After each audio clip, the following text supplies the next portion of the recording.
Y esta tarde se ha inaugurado en la Universidad de Oviedo el seminario que entre hoy y mañana se va a celebrar en el edificio histórico para debatir sobre una posible oficialidad de la lengua a la asturiana.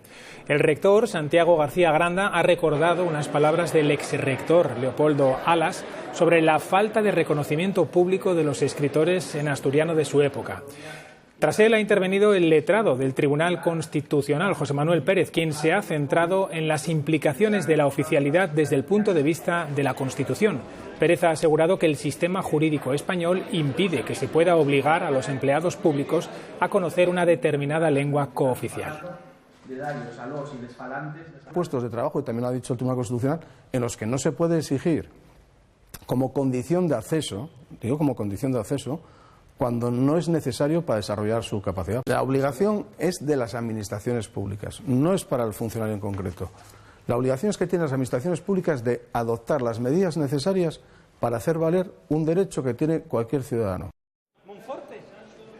Realidad propio y sin imposiciones. Es la conclusión a la que llegan los partidos políticos a favor de la oficialidad del asturiano y que hoy han debatido en Oviedo en el seminario sobre este asunto que se ha clausurado. Para los expertos, además, hay también que reconocer que no habrá lastre económico.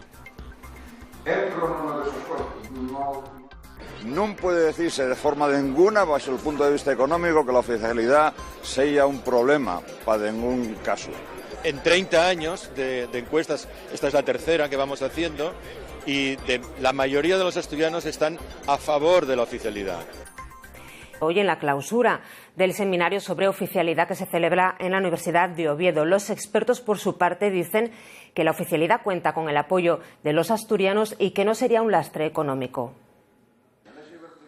La primera de las conferencias se ha centrado en la demanda de oficialidad. El catedrático de Ciencia Política Francisco Llera Ramo lleva 20 años estudiando esta cuestión y hoy ha expuesto los datos de su último informe.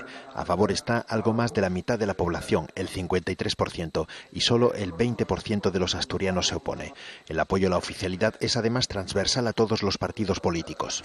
El electorado, donde hay un contingente superior a la media de opuestos a la oficialidad, son menos que los que están a favor de la oficialidad. Por ejemplo, en el electorado del Partido Popular.